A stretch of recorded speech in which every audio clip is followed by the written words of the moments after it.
Nobody cuts off my nuptials and gets away with it! Finally, we get to talk about this show. Hi, I'm Kitty Monk, and I'm here to talk to you about Beetlejuice. Or, more specifically, its cartoon. Or, more specifically, the episode Snugglejuice. I know this show is rarely talked about. When you hear the title Beetlejuice, chances are your mind either goes to the really great movie, or the really great Broadway musical, which was cheated out of a Tony. I first got into the franchise through the musical, and you can only imagine my joy when I found out they had a cartoon based on the movie that directly influenced the musical, and it's basically a cult classic. If you complain about the musical changing way too much, you've obviously never seen the show. Now, movie-adapted shows usually do end up bombing, like Little Shop of Horrors or 10 Things I Hate About You. But this show was lightning in a bottle. The concept in the show is Lydia's a 12-year-old goth with a heart of gold, and she's best friends with the ghost with the most, Beetlejuice. Yeah, they change a lot, but trust me, the show makes their friendship really cute and great. Protect these two at all costs. Still, I guess the show does have a few problems. Beyond Lydia, her parents, and Beetlejuice, none of the movie characters appear. Although I guess Harry Hunter's the only exception. I mean, Ovo can't just be like Lydia's teacher, or they can't just have the Maitlands be Beetlejuice's tenants. And at times, the show can be a little inconsistent, especially with summoning Beetlejuice. Yeah, it's still the whole say his name 3 times bit, but some episodes, like the one where Lydia's rival accidentally summons him, she doesn't say his name 3 times in a row. She just says his name 3 times in different senses. And I guess this is probably part of a joke, but some episodes say Beetlejuice was always a ghost, others say he wasn't always a ghost, I don't know.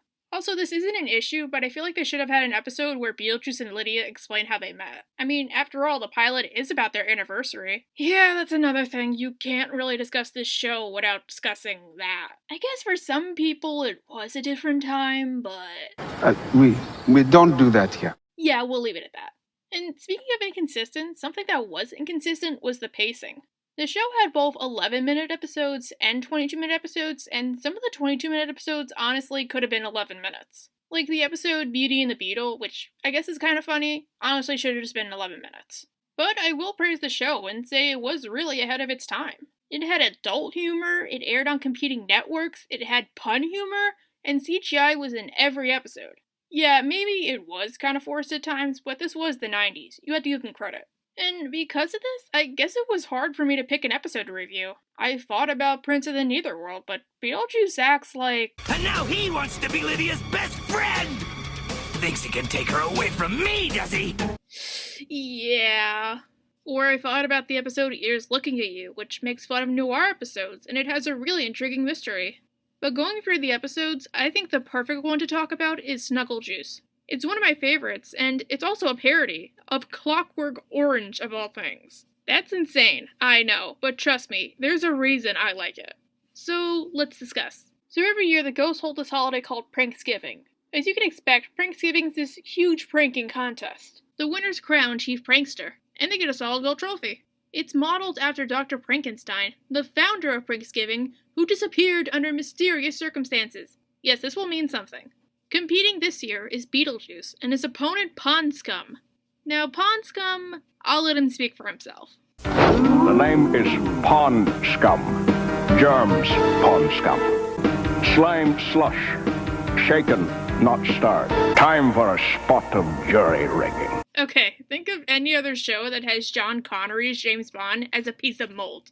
I told you, it's a parody, and it's ahead of its time. But it does suck to be Beetlejuice, since Pond Scum's in the lead at whatever prank he tries. Beetlejuice thinks he has the advantage, and then he loses. But Pranksgiving's not over yet. Beetlejuice knows how to catch up, and he knows the perfect spot to find fresh, unsuspecting victims. Lydia's school. Yeah, I'm kind of thinking this show inspired Fairly OddParents. But thanks to BJ's antics, Lydia ends up in detention, and she refuses to see Beetlejuice again until Pranksgiving's over. On his way to the store to buy some pranking paraphernalia, Beetlejuice runs into Pond Scum, and he gets framed for shoplifting, a serious crime. And he ends up in the Netherworld court.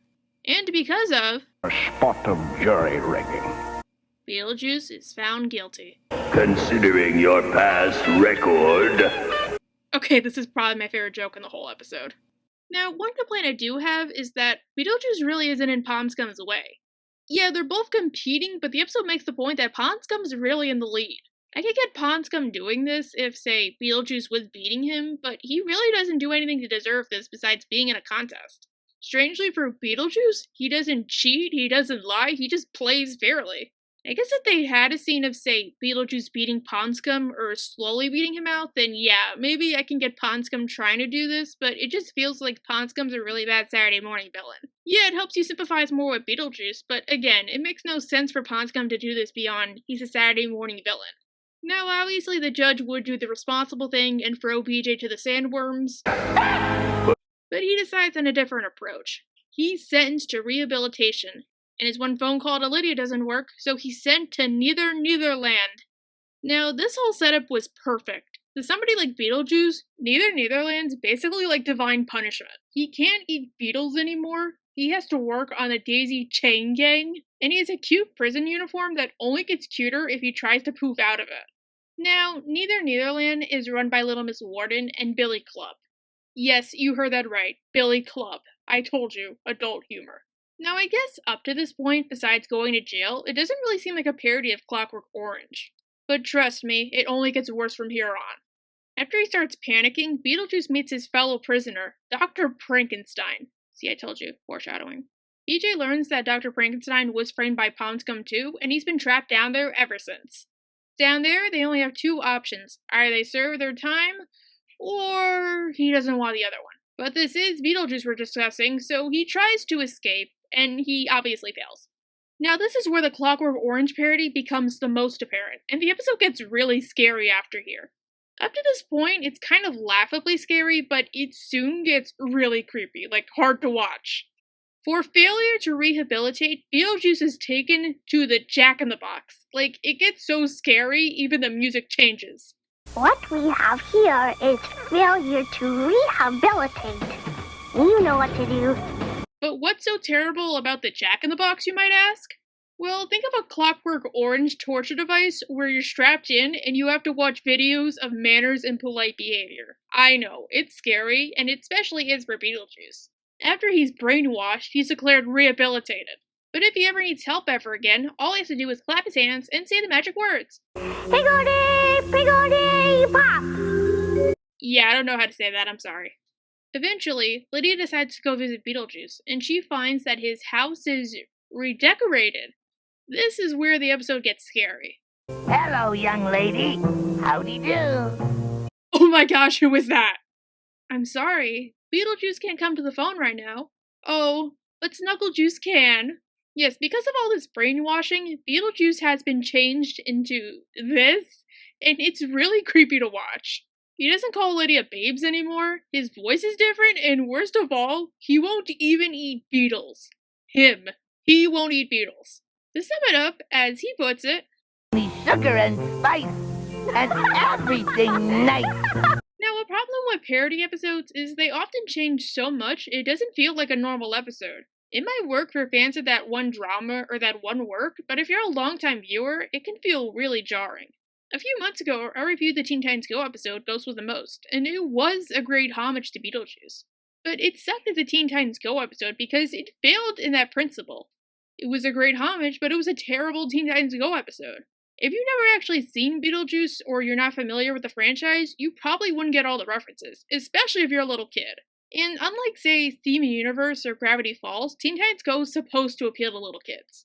Snugglejuice, even if they are parodying Clockwork Orange, it does its own thing with it.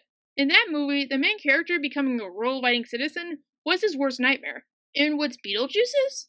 Well, beyond sandworms, it's Snugglejuice.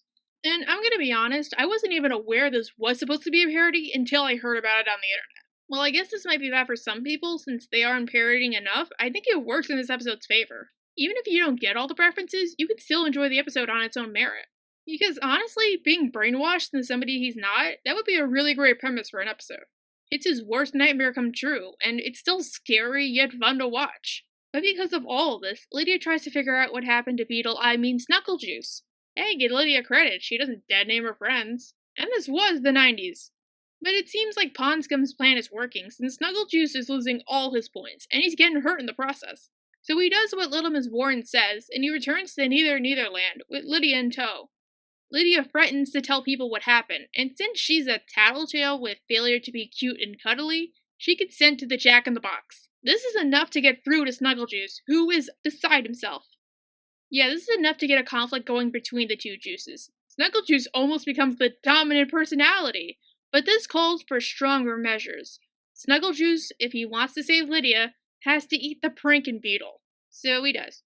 And it's... Showtime! Triumphant, I know. So via puns and shapeshifting, Beetlejuice manages to destroy the Jack-in-the-Box and wreak havoc on Netherland for the horrors they inflicted on him, and this manages to give him back all his points. With this turn of events, Beetlejuice is back at the competition, and by playing one last prank on Pranksgiving, he wins in a landslide. Yeah, it does kind of suck we never get the return of Snugglejuice, but I guess they were afraid he would traumatize kids. But it doesn't matter because we have our old ghost back! But what exactly happened to Dr. Frankenstein? I don't know, we never see him again, but I would love to know what happened to him. But anyway, that was Snugglejuice. It's one of my favorites of the Beetlejuice cartoon.